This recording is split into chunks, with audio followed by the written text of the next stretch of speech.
Hey, what's up, everybody? It is Saturday morning, I think about 9 o'clock. Just went to Home Depot, picked up some new locks. I've got 3 houses I have to break into this morning in order to see what I bought. So these are actually a few auction houses that I'm going to. So I'm going to turn around and I'm going to have you walk through me on this one. Walk through with me, I should say. All right, and I'm going to kind of tell you what I'm going to plan to do and as well as what I see, all right?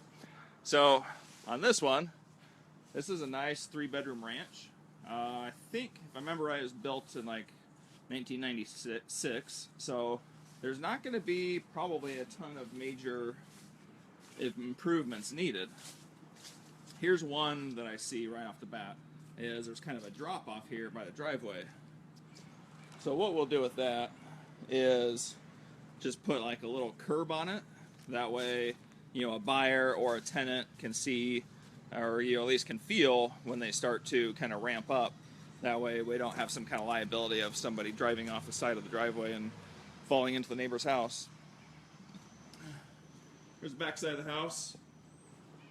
Looks like newer windows. Newer, probably they were built with the house. Roof has got some age on it. We will probably replace the roof. AC unit looks okay, hard to tell. So we will get HVAC contractor out here within the first few days to check on that. Let's see if this guy is open. It's not.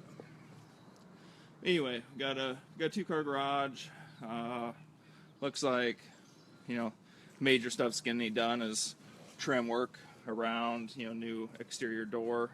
Garage door looks good. We've got white vinyl siding. That will be power washed. Looks like, whoo!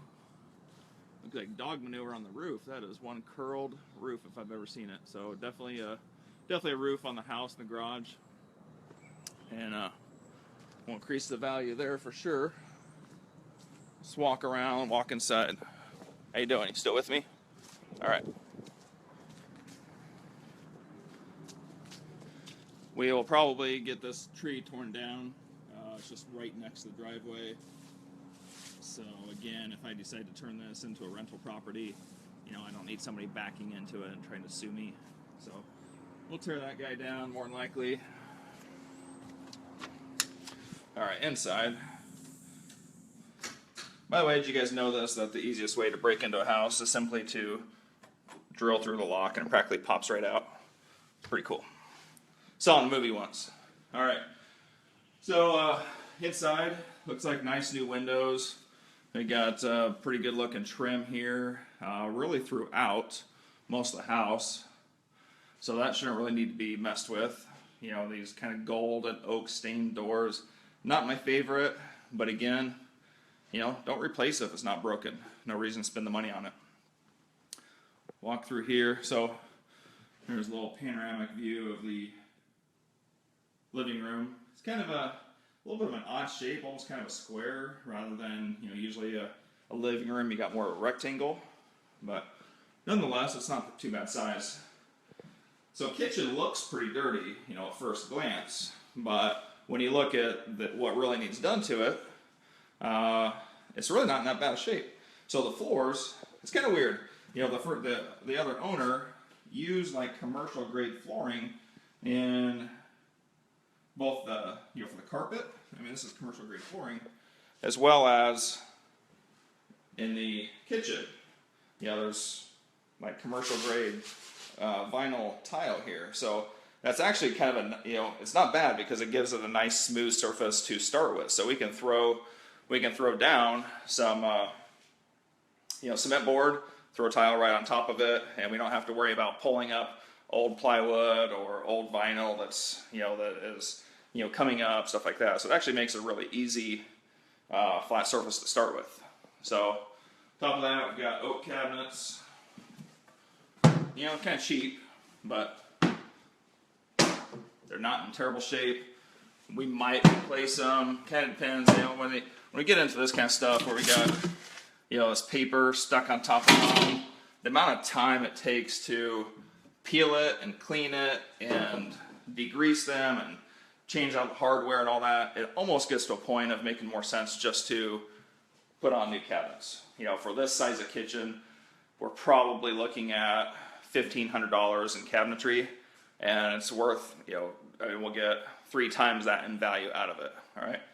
So aside from that, we'll throw in some appliances, you know, garbage disposal, sink, that kind of stuff. Probably throw in some granite. So altogether, this kitchen, which, you know, if a buyer's to walk in right now, they're going to think, oh, this thing's an absolute piece of junk. But this kitchen will only take probably $4,000 to improve it, and it'll look fantastic by the time it's done.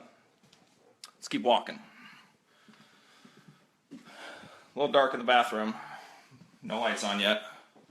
But if you can see it, I don't know if you can, it's got a nice tub surround, good spacing for toilet, good spacing for, you know, vanity.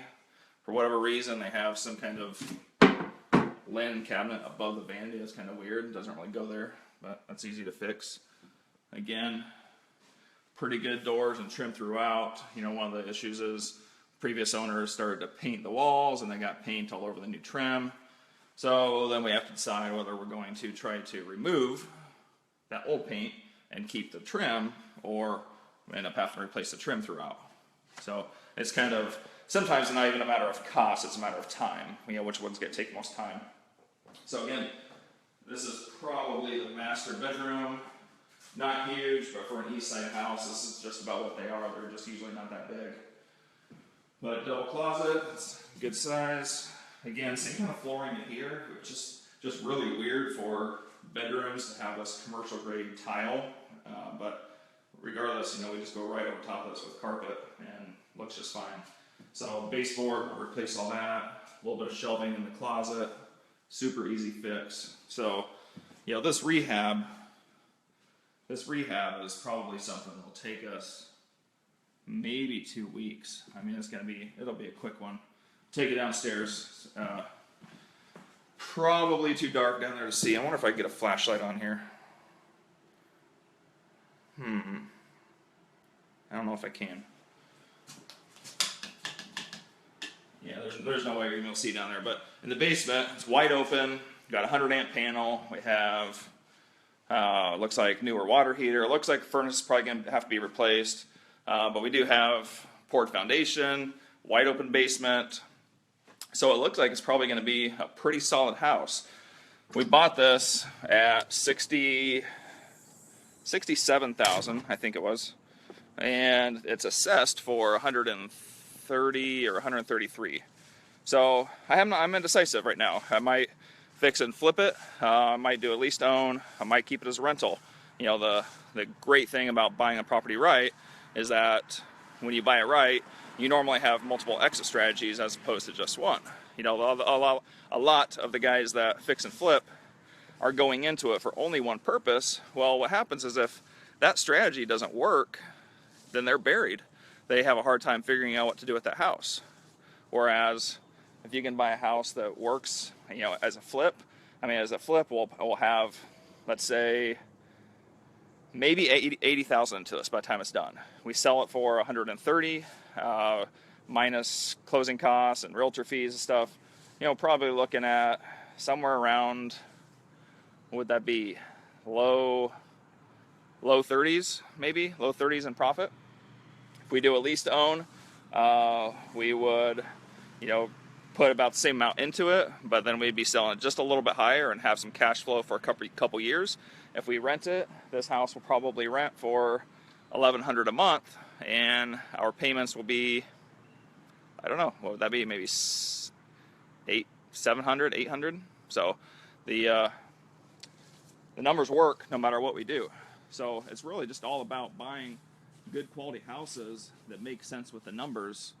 And you know, sometimes we win, sometimes we lose. Most of the time we win if we're watching our numbers. But you know, I had somebody ask me recently, well, what happens if you buy one of these houses that you can't get into, or you buy sight unseen, and you know, you come up with a disaster or something inside? Well, here's the thing: is once you do this enough times, you realize that there's only so much can really go wrong with a rehab. You know, when you're dealing with a house that has I don't know what this is. I don't even know what this is. Maybe high 900s in square footage. There's only so much wrong that can go. There's only so much that can go wrong with it. All right. Maybe you have a bad foundation wall. Maybe you have some electrical issues or plumbing issues. But with this amount of square footage and knowing the floor plan, there's only so much that can go wrong with the house. So, you know, there's almost no way by doing an exterior walkthrough before I bought it, knowing that, okay, you know, I've got good windows, I've got good siding, I can see a poured foundation, I can see, you know, an exterior or two-car garage. I can see that the roof probably has some age on it. Just the exterior walkthrough, I can get a pretty good idea of what the rehab is going to be. So, you know, it doesn't scare me making an offer if I can't see the inside, just because worst case scenario, I can still know what my numbers will look like. So that's kind of a walkthrough on this one. I got 2 more to do today that I haven't been inside. So it'd be an interesting day to see what my next month's profit's going to look like. But anyway, I think in the next month, I've been kind of brainstorming this. I think in the next month, I'm going to put together a kind of an online course or like a webinar on how to start fixing and flipping houses. If anybody be interested in that, would you maybe just give me a heads up, let me know. The reason is, I just know that there's a lot of people struggling financially, or looking for something different in their life, or looking for an answer, and fixing and flipping may not be the answer for you. I don't know, but at the same time, there's not very many ways that a person with, let's call it average intelligence, whatever, can make $20,000 and $30,000 profits. Okay, and that's in real estate. You can, and there's nothing special about it. All it is it comes down to a numbers game and putting houses together that appeal to people. If you have good quality houses in good areas that people like to buy, and you have a nice house in that price range, it's going to get sold. So it comes down to simply what you're buying it at. So in that course, and I was really just thinking about it more this morning, but in that course, I want to teach how to find the money, how to design your rehab, what kind of areas to look for, what kind of house to look for. Let's see, how to work with a realtor. There's not that many different pieces that go into it. But a lot of people ask, like, if I got started in real estate again, would I start, in flipping or wholesaling or rentals or whatever? And honestly, I think that doing a fix and flip is easier to some degree than a wholesale. And the reason is you don't have to get it at such rock bottom price like you do a wholesale. A wholesale, we have to get at a rock bottom price in order for that same deal to make sense to another investor. Whereas on a rehab property, we don't have to get a rock bottom price. We just have to get a good deal on it to where we can do a simple rehab and resell it at a higher price. Okay, so I think that's probably, if I were to start in any market across the country, that would be the first thing that I do is, I'd contact a realtor, I would go start scoping out houses, I would locate the money in the area, and I'd locate the contractors. Within a couple weeks, I would have my network built to start flipping houses. Okay, so I think, like, my personal feeling is that fixing and flipping houses is a faster way to get started than anything else. So anyway, I hope that you enjoy this walkthrough. I'm not sure if I'm going to do if I'm going to do Facebook videos for the other two today, because there'll be a lot of videos for the day. But anyway, I hope that you guys enjoyed this video and found some value from it. I'll see you on the next one.